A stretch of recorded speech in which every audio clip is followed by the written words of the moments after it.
এই যেগুলো বাম দিকে যেগুলো দেখতে পাচ্ছি লোহার খণ্ডের মতো ঝুলছে, এগুলি পুরো দরজা। কিন্তু দেখে মনে হচ্ছে লোহার খণ্ড ঝুলছে, কিন্তু এগুলি পরপরভাবে সাজানো রয়েছে। প্রত্যেকটা কিন্তু দরজা, এই দরজাগুলি 111টা রয়েছে, প্রত্যেকটা আলাদা আলাদা। আমরা এখন আছি টোটোর মধ্যে আর চলে যাচ্ছি শুরু থেকে শেষ পর্যন্ত 1 থেকে 111টা দরজা পুরোটাই কিন্তু আমরা ঘুরে দেখব।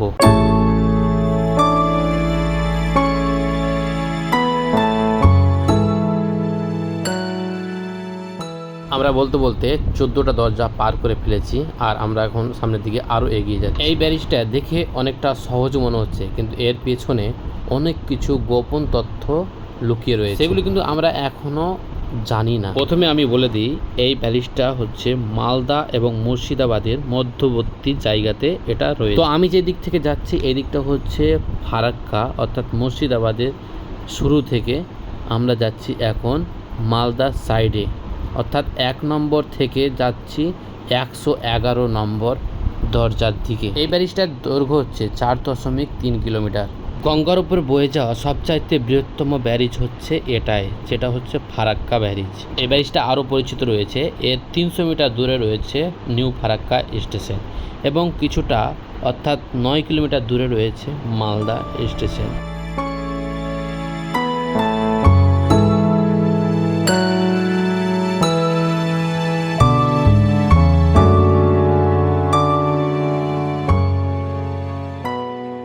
আমরা এইদিকে জলটা দেখতে পাচ্ছি, অনেকটা টাপাটুপ রয়েছে, আর এই ডান দিকে যেটা আছে এই দিকে যাচ্ছে, অর্থাৎ বাম দিক থেকে ডান দিকে জলটা চলে যাচ্ছে, অর্থাৎ বাংলাদেশের দিকে। তো আমরা দেখতে পাচ্ছি পাশে দিয়ে একটা রেল লাইনের রাস্তা করা রয়েছে, এটা দিয়ে কিন্তু মাঝে মাঝে আমরা ট্রেন দেখতে পাই।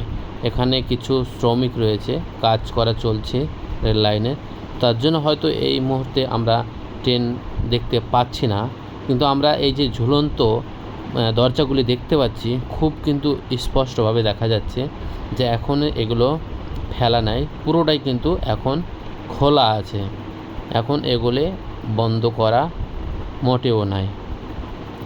আমরা দেখতে পাচ্ছি কিছু কিছু দরজা বন্ধ করা আছে আর কিছু বেশিরভাগটাই কিন্তু খোলা রয়েছে, কারণ এখন যে বর্ষাকাল, এই বর্ষাকালে জলের চাপটা অত্যন্ত, জলের বেশি চাপ থাকায় ব্যারিজের ক্ষতি হতে পারে, তার জন্যে এখন এই প্রত্যেকটা দরজাই কিন্তু অর্থাৎ বেশিরভাগই দরজা কিন্তু খোলা রয়েছে। আমরা দেখতে পাচ্ছি পাশে অনেকগুলি লেবার কাজ করছে তাদেরকে, আর এখানে তার ডান দিকে একটা রয়েছে নতুন ব্যারিজ, এর পরিবর্তে বানানো হয়েছে, কারণ এর বয়সটা প্রায় 1400 বছরেরও অধিক, আনুমানিক 1400 বছর অধিক হতে পারে, তবে এর এক্সপায়ারি ডেট পেরিয়ে গেছে, তার জন্যে কিন্তু এর পরিবর্তে নতুন একটা ব্রিজ তৈরি করা হয়েছে।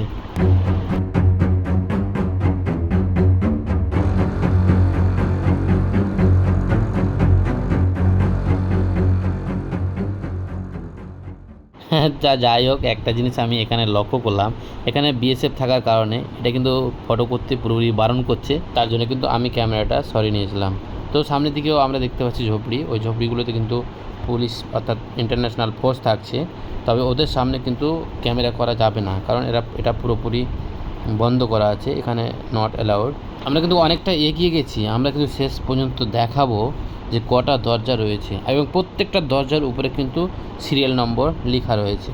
আর আশেপাশে লাইটগুলি দেখুন কত সুন্দরভাবে লাগা আছে, আকাশটা মেঘলা মেঘলা, কী সুন্দর রাস্তা। এখন রাস্তাটা অনেকটা ফাঁকা রয়েছে এই কারণে যে ওখানে নতুন যেটা ব্যারিজ, এই নতুন ব্যারিজটা কিন্তু ইতিমধ্যে চালু হয়ে গেছে, অর্থাৎ ওটা দিয়ে মানুষ বা অর্থাৎ ওটা দিয়ে বিভিন্ন রকম যানবাহন আসছে এবং যেতে পারছে না। তো যাই হোক, আমরা অনেকটা এগিয়ে আসতে পেরেছি। তো সামনে যদি কোনো ইন্টারন্যাশনাল ফোর্স না থাকে, তো আমরা শেষের যেটা মানে উপরে নাম্বারিং রয়েছে ওই নাম্বারিংটা আমরা কিন্তু দেখাবো। তো আমরা দেখতে পাচ্ছি এখানে অনেকটা কিন্তু ওই যে দেখুন উপরে আমি সিরিয়াল নাম্বারটা দেখাবার চেষ্টা করছি, আমি এখন 95 দরজার পেরিয়ে গেছি। তো যাই হোক, আমরা শেষেরটাকেও দেখাবার চেষ্টা করব, যদি ইন্টারন্যাশনাল ফোর্স না থাকে তবে শেষে যে 111টা আমি প্রত্যেকটা কিন্তু দেখাবো। এখানে দেখতে পাচ্ছি একটা দরজা পড়ে আছে, আর দেখুন পাশেগুলো কিন্তু প্রত্যেকটাই উপরে লাগানো আছে, প্রত্যেকটা দিয়ে জল বেরোচ্ছে। এই যে দেখুন 100, এখানে 100টা চলে এসেছে। আমরা সরি, আমি চেষ্টা করেছিলাম যে 111টা দরজা দেখাবো, কিন্তু এই মুহূর্তে আমাকে কিন্তু এখানে ক্যামেরা বন্ধ করে দিতে হবে। সামনের দিকে একটা ইন্টারন্যাশনাল ভোজ দেখতে পাচ্ছি, অনেকগুলি রয়েছে এখানে।